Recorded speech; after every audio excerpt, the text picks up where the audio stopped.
हे what's up lovely people, बहुत बहुत स्वागत है एक बार फिर से आपका हमारे इस चैनल में। शायद इस फोटो को देखने के बाद आप ये बोल सकते हैं कि ये एक बेड ड्राइविंग का एग्जांपल है। ये भी सोच सकते हैं कि एक कार जो कि रिवर्स आ रही होगी उसने इस घर में क्रैश कर दिया है, जो कि देखने में और सुनने में एक बहुत ही मामूली सी और नॉर्मल बात है। लेकिन जब आप इस फोटो के पीछे की असली कहानी सुनेंगे तो आपका माइंड चेंज हो सकता है। बात है सन 2004 की, जबकि ब्रियाना मैटलैंड नाम की एक लड़की जिसकी उम्र 17 साल थी, वो मॉन्टगरी वर्मोंट में रहती थी, वो मिसिंग थी। जब से वो लड़की लापता हुई थी, जब से वो लड़की गायब हुई थी, तब से लेकर आज तक ना तो उसे किसी ने देखा है और ना ही कभी उसके बारे में दोबारा सुनने में आया है।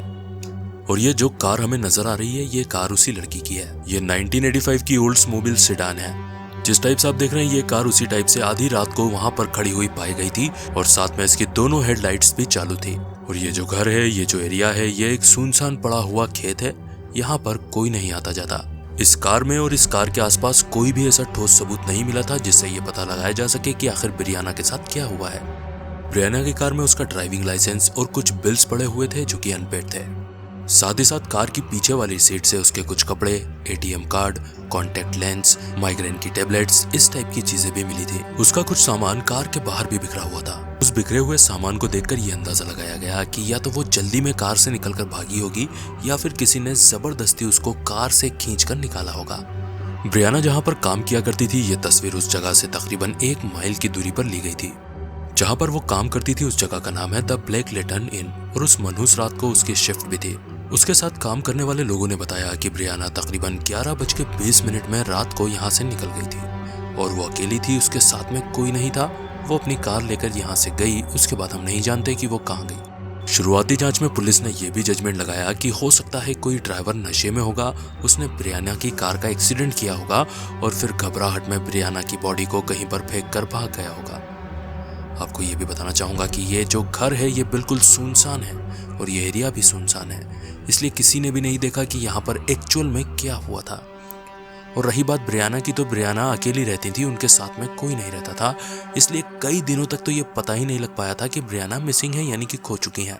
उसकी खुद की माँ को तकरीबन उसके गायब हो जाने के 5 दिनों के बाद ये खबर मिली थी कि इस टाइप से ब्रियाना की कार वहाँ पर हमें मिली है। फिर उसकी मिसिंग पर्सन्स में रिपोर्ट लिख ली गई।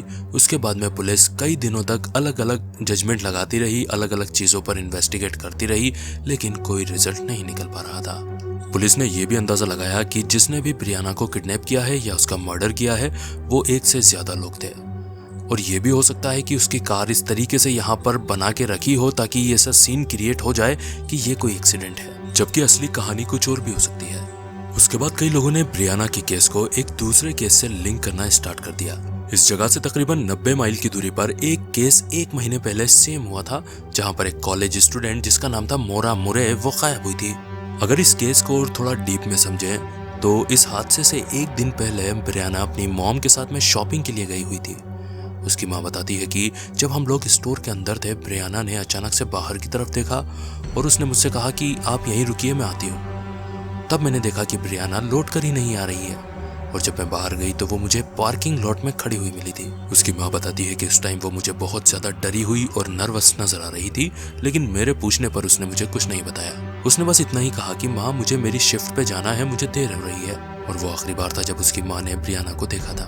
ब्रियाना की माँ बताती है कि बाहर कोई तो ऐसा शख्स था जिससे मिलने के बाद ब्रियाना बहुत ज़्यादा डर गई और नर्वस हो गई थी। ब्रियाना के केस की जांच पड़ताल चल ही रही थी। उसी दौरान पुलिस को एक टिप मिलती है कि सिटी से 10 किलोमीटर दूरी पर एक घर है, हमें ये शक है कि ब्रियाना को वहां पर रखा गया है। पुलिस ने फौरन एक्शन लिया, पुलिस वहां पर गई, पुलिस ने छापामारी की तो पता चला कि वो क्रैक डीलर्स का घर था, यानी कि ऐसे लोग जो कि ड्रग्स का धंधा करते हैं, वो भी इल्लीगल तरीके से। पुलिस ने घर की अच्छे से जांच पड़ताल की, छानबीन की, उन्हें बहुत सारी चीज़ें वहां से मिली जो कि इलीगल थी, लेकिन वहां पर ब्रियाना का कोई नामो निशान नहीं था और ना ही ये प्रूफ था कि यहाँ पर ब्रियाना कभी आई होगी। इसके बाद पुलिस ने ब्रियाना के एक फ्रेंड को उठाया जो कि शक के घेरे में था। जब उससे जांच पड़ताल की गई तो उसने बताया कि ब्रियाना ने कुछ दिनों पहले ड्रग्स ली थी। ये सुनने के बाद पुलिस को लगा कि शायद जो टिप थी कि ब्रियाना उस घर में है वो सही भी हो सकती है, लेकिन अब भी पुलिस के पास कोई भी ठोस सबूत नहीं था। थोड़े दिनों के बाद में पुलिस को एक लेटर मिलता है, वो भी किसी अनजान व्यक्ति का, जिसके अंदर लिखा हुआ था कि ब्रियाना को ढूंढना बंद कर दो, हमने उसे काटकर सुअरों के सामने फेंक दिया है। लेकिन इस दावे की आज तक कोई पुष्टि नहीं हो पाई है, क्योंकि पुलिस इस लेटर भेजने वाले इंसान तक पहुंच ही नहीं पाई। ब्रियाना के माँ बाप को अक्सर अननोन नंबर से यानी कि अनजान नंबर से फोन आते रहते हैं। कभी तो वो बोलता है कि तुम्हारी बेटी को हमने एक पेड़ से बांध कर रखा हुआ है, कभी बोलता है कि हमने तुम्हारी बेटी को नहर के करीब में छोड़ दिया है। लेकिन आज तक कोई नहीं जानता कि ब्रियाना के साथ क्या हुआ है। अगर आज की तारीख में ब्रियाना से जुड़ी हुई कोई चीज अवेलेबल है तो वो सिर्फ और सिर्फ ये फोटो ही है। फिर से इस केस ने एक बार गर्मी पकड़ी जब 2006 में एक औरत ने यह दावा किया कि एक सीसीटीवी कैमरा में ब्रियाना को एक पूल के पास में खड़ा हुआ देखा गया है। लोकेशन थी न्यू जर्सी। लेकिन इस औरत को भी ट्रेस नहीं किया जा सका कि इसके दावे में कितनी सच्चाई है। कुछ टाइम पहले की बात है जबकि रेडिट के एक यूजर जिसका नाम था मैफ्रिक, उसने एक पोस्ट की थी। वो लिखता है कि हाल ही में मेरे दोस्त ने एक कैमरा खरीदा है जो कि मोशन डिटेक्ट करता है और वो उसके फोन से भी कनेक्ट रहता है। मैफ्रिक बताता है कि एक दिन की बात है जब मेरा दोस्त और मैं पब के लिए निकल रहे थे, तब उसने उसका कैमरा बेडरूम में ही छोड़ दिया था ताकि वो चार्ज हो सके। हम लोग जा चुके थे। जब हम पब में थे तब मेरे दोस्त के पास नोटिफिकेशन आता है कि एक मोशन डिटेक्ट हुआ है। जब उसने चेक किया तो उसे ये फोटो नजर आया। इस फोटो को देखने के बाद कई लोगों ने अपनी प्रतिक्रियाएं देना स्टार्ट की। कुछ लोगों ने कहा कि ये होमलेस पर्सन यानी कि एक बेघर आदमी हो सकता है, कोई भिखारी हो सकता है, जबकि दूसरी ओर कुछ लोग ये बोल रहे थे कि ये कोई चोर है।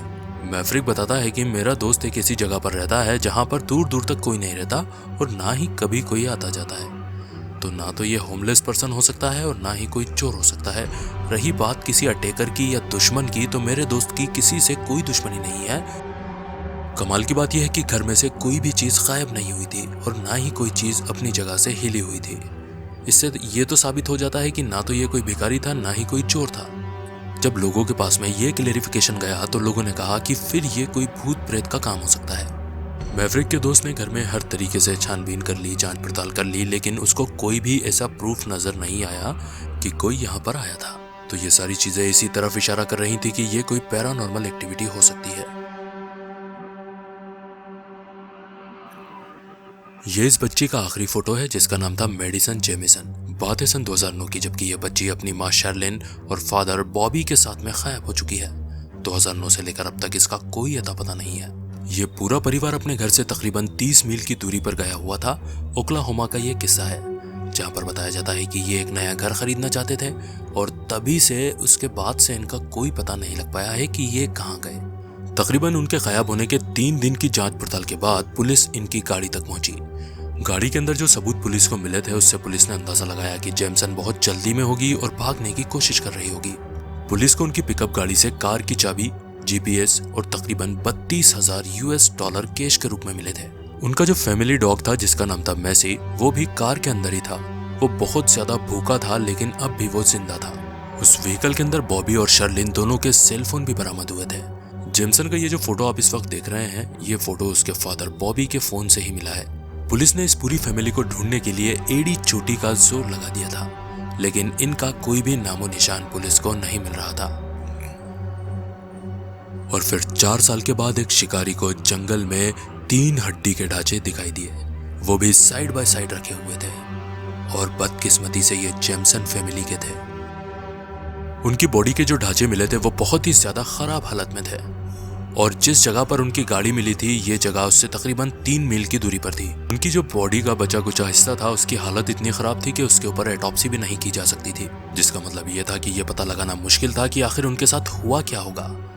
उनकी फैमिली मेंबर जो बचे हुए थे वो काफी परेशान थे। वो ये जानना चाहते थे कि हमारे बच्चों के साथ हुआ क्या है।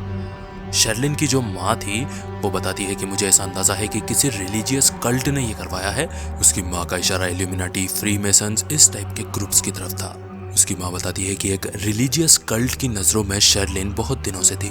बॉबी की खोपड़ी के अंदर एक अजीबोगरीब होल किया हुआ था, यानी कि छेद किया हुआ था, जो इस थियोरी को थोड़ा आधार भी दे रहा था। शर्लिन की माँ ये भी दावा कर रही थी कि जेमसन का ये जो आखिरी फोटो जिस भी बंदे ने लिया होगा वही इन सब के पीछे होगा।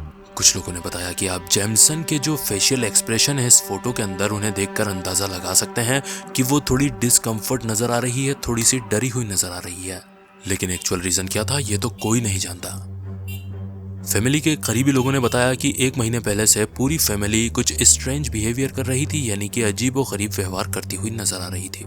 साथ में बॉबी और शर्लिन बहुत ज्यादा दुबले पतले भी हो चुके थे, जिस दिन ये लोग गायब हुए थे उसके एक दिन पहले इन्हें सीसीटीवी कैमरा ने कैप्चर भी किया था। वो अपनी कार में कुछ सामान रख रहे थे और ऐसा बिहेव कर रहे थे मानो वो किसी ट्रांस में हो, यानी कि नशे में हो या फिर ज़ॉम्बी जैसे चल रहे हो। वहीं शर्ली ने अपने कुछ दोस्तों को बताया था कि मुझे ऐसा लगता है मानो कोई भूत मेरे आसपास घूमता है। वहीं दूसरी ओर बॉबी ने एक प्रीस्ट के सामने ये कन्फेस्ट किया था कि वो आजकल सैटेनिक बाइबल यानी कि शैतान की बाइबल पढ़ रहा है, और साथ में ये भी कहा था कि मुझे कुछ ऐसी शक्तियां चाहिए जिसकी बदौलत मैं बुरी आत्माओं से लड़ सकूं। लेकिन हकीकत चाहे कुछ भी हो, यानी कि ये पूरी फैमिली किसी रिचुअल या किसी कल्ट के चक्कर में फंस गई हो, या फिर इनका किसी ने मर्डर कर दिया हो। किसने किया, क्या हुआ, कोई नहीं जानता। ये आज भी मिस्ट्री है, ये रहस्य बना हुआ है। इसी के साथ आज का हमारा वीडियो यही खत्म होता है। जो भी कहानी आज हमने देखी बिल्कुल असली थी, बिल्कुल रियल अनसॉल्व्ड केसेस थे जिनका आज तक किसी ने कोई भी सॉल्यूशन नहीं दिया है। आपको वीडियो कैसी लगी कमेंट करके जरूर बताएं। वीडियो अगर अच्छी लगी हो तो वीडियो को अपने सारे ही सोशल नेटवर्क पर शेयर भी करें। तो मिलेंगे अगले धमाकेदार वीडियो के साथ, तब तक के लिए bye bye, good night, sayonara.